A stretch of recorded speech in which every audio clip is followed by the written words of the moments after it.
There's something special about walking through the mountains. Gaining elevation, just the stride, the feeling you have out there, the breathing. It's different than sitting on a lift. You're active all the time.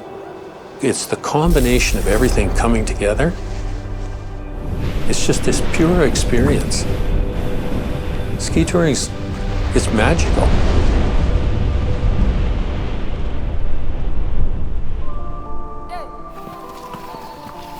What I knew about Henkin before coming here was that it was a ski touring area, whatever that means. We pull up to this ski area, and as we're driving up, we can see these cut runs, and the only way to get up there is to go for a walk. Everything proper. You won't stop my hunger. You done made me stronger. No weapon they form shall prosper. So Henkin Evelyn's basically a backcountry ski area. So you've got all the runs cut, you've got everything like a ski area, except you don't have lifts, you don't have uphill transportation, and you don't have the coffee shops. We've cut 14 ski runs. We've built a day use shelter. And then on the back side of the mountain, we fixed up that old fire lookout, and that's available for overnight use.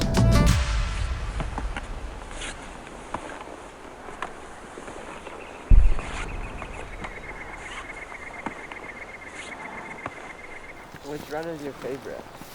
When I was skiing here more, I like to ski in the bowls. I just love skiing up there in the Alpine. But in terms of just a run to ski, either 8A or 4 are really fun runs. I moved here in 1988, and I was a backcountry skier. And I was always looking for where could I cut a ski run. Like our forests are really thick, so you're either skiing alpine or you're skiing slide paths. So my daughter and I had started a local sporting goods store, and we just discovered over time all these people coming in that were interested in some of the things that we were passionate about. I was always looking for a place where we could create a backcountry ski area. I'd wanted some place that people could go and recreate where you didn't have to get your wallet out. It was just there for the community. 2010 was when we basically started to do the development there. Since it kind of was open and available for people to use, we've seen an increasing use year after year out there.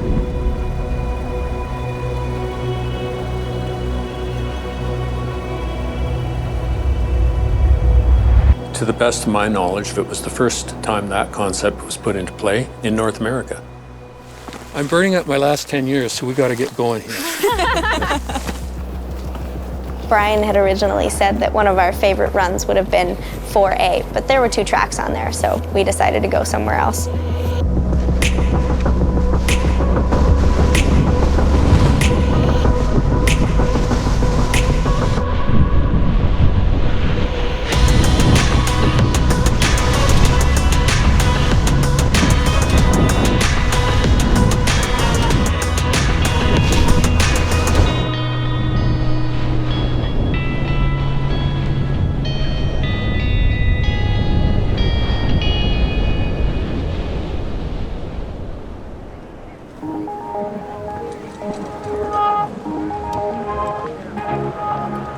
I think the number of backcountry skiers has increased so much because they're searching for that experience of skiing that they're not necessarily finding anymore in the resorts with so many people.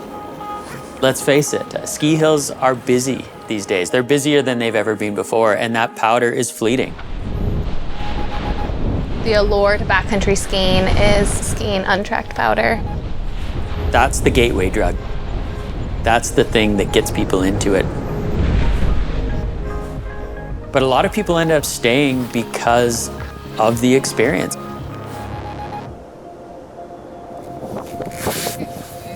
never take my shoes off. I would never have to do this. I'm like, it's already half, like not even. I really like surf turns on like little cornices and things. Yeah. Or little like airplane turns onto a fresh patch of powder. The other day I was ski touring and it's kind of like going down in these flatter trees, but the snow was just amazing, and I definitely felt this just euphoric feeling going down. I think all skiing is fun, but the one tie that I think is like the true gem that I look for in skiing is the being like very present And when you're in like a powder turn, you're present. And I think that's my favorite part about skiing. Yeah. It's a chance to be out somewhere quiet and on your own. You know, you can zip over to a run where you see nobody's headed out in that direction in the morning. And that's appealing to people. I think in the back of my mind, I was hoping that I was going to set a template that the government might look at and say, here's a good way to manage backcountry use, get people to apply for areas, take care of those areas, and make sure that what they're doing is sustainable. Since Hankin's been created, there's more of that kind of thing happening, and I've had calls from Colorado, Rossland, different places around the province, people saying, how are you doing that? If you're going to create something like this, it's going to take some work and some patience. If you go into it knowing that, I think you'll have a better chance at success.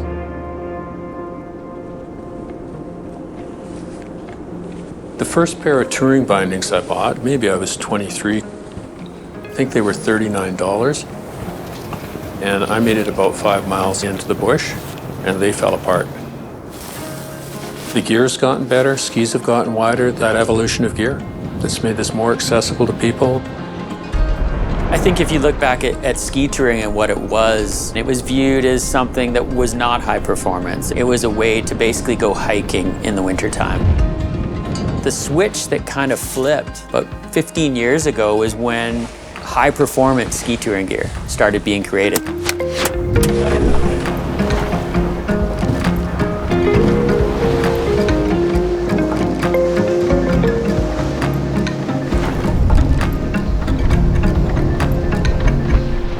One of my goals was to create something that our community could use, that my family could use, my friends could use.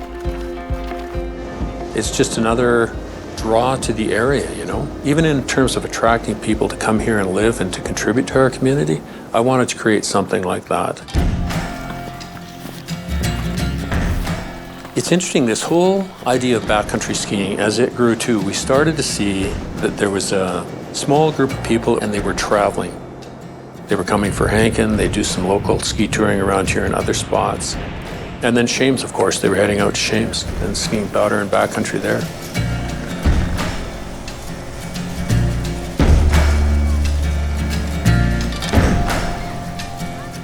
If you look at a tiny little mom and pop community ski area like Shames, they've got one small double chair and a short T-bar. But if you're an expert skier and you've got skins and you put your touring gear on, all of a sudden that small ski area quadruples in size.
This is a really cranky stove. We're not sure. We bought it. It's never worked really well.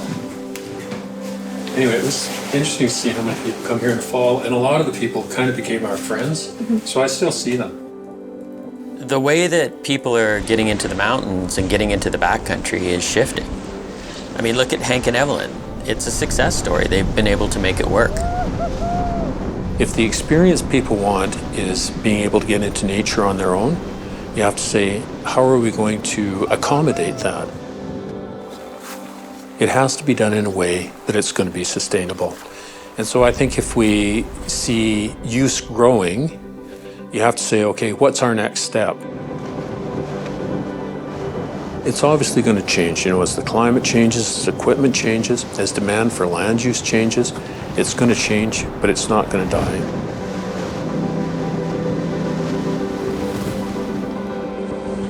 At one point I realized too, you don't have ownership of anything. You have to let it go. You have to let the next generation step in and take it in whatever direction you want.